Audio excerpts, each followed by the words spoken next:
And what else could we do? We can also unlock the secrets of the Big Bang. You see, Einstein's equations break down at the instant of the Big Bang and the center of a black hole. The two most interesting places in the universe are beyond our reach using Einstein's equations.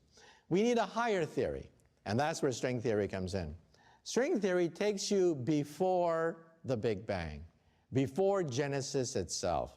And what does string theory say? It says that there is a multiverse of universes.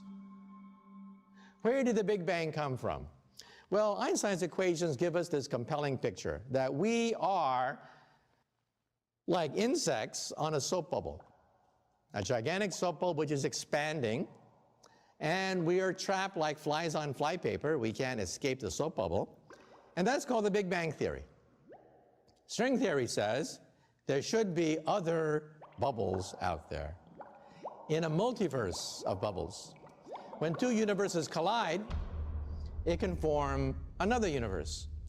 When a universe splits in half, it can create two universes, and that, we think, is the Big Bang.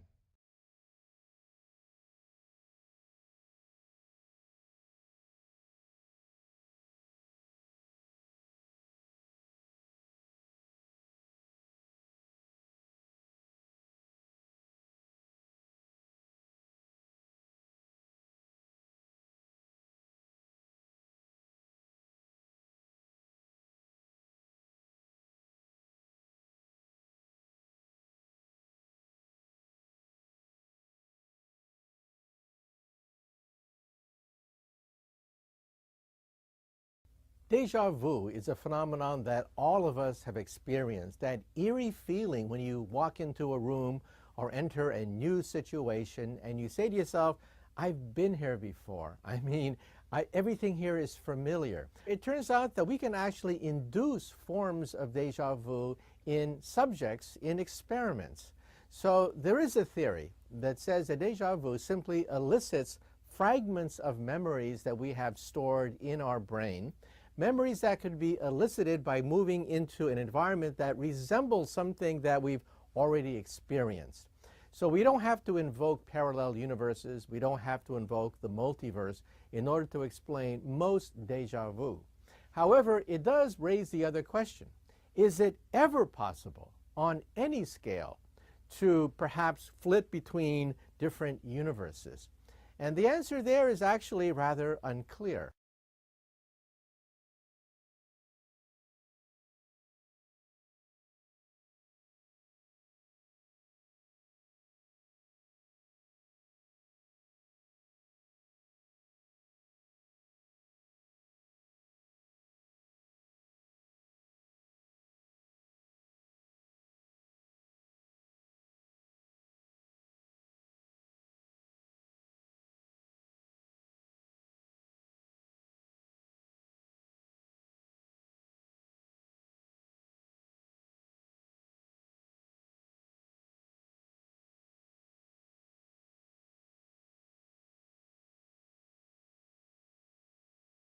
The Big Bang is caused either by the collision of universes or by the fissioning of universes.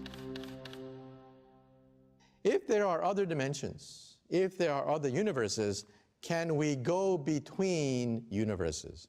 Well, that, of course, is very hard. However, Alice in Wonderland gives us a possibility that maybe one day we might create a wormhole between universes. This is a wormhole. Think of taking a sheet of paper and putting two dots on it. The shortest distance between 2 points is a straight line. But if I can fold that sheet of paper, then perhaps I can create a shortcut through space and time, called a wormhole. This is a genuine solution of Einstein's equations. We can actually see this in string theory. The question is, how practical is it to go through one of these things? We don't know. In fact, there's a debate among physicists today. Stephen Hawking, many physicists are jumping into the game of trying to figure out whether it's physically possible to go all the way through a wormhole. Because if you could, then you might be able to use this as a time machine. Since string theory is a theory of everything, it's also a theory of time. And time machines are allowed in Einstein's equations, but to build one is extremely difficult. Far more energy is required than a simple DeLorean with plutonium.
You know, trillions of years from now, the universe is going to get awfully cold. We think the universe is headed for a big freeze. All the stars will blink out. Stars will cease to twinkle. The universe will be so big, it'll be very cold.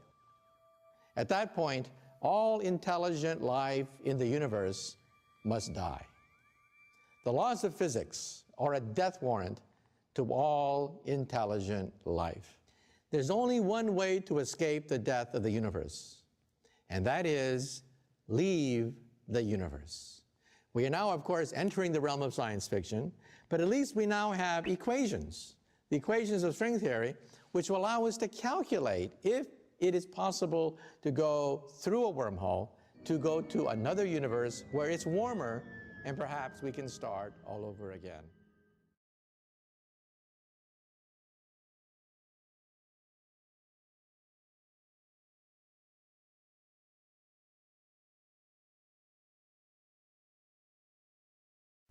We physicists believe, for example, that there is really a multiverse that exists even inside our living room. We are waves, vibrating waves given by the Schrodinger wave function, and these waves vibrate and then split apart with time.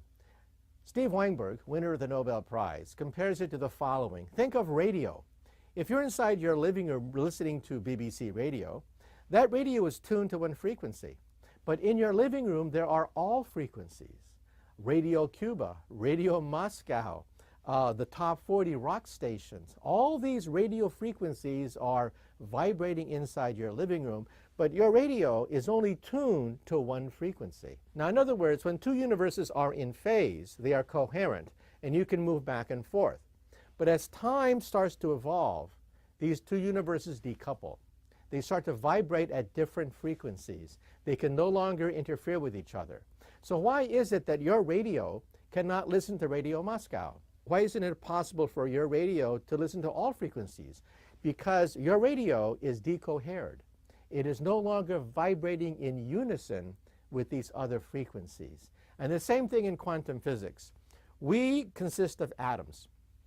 Our atoms vibrate, but they no longer vibrate in unison with these other universes. We have decoupled from them. We have decohered from them.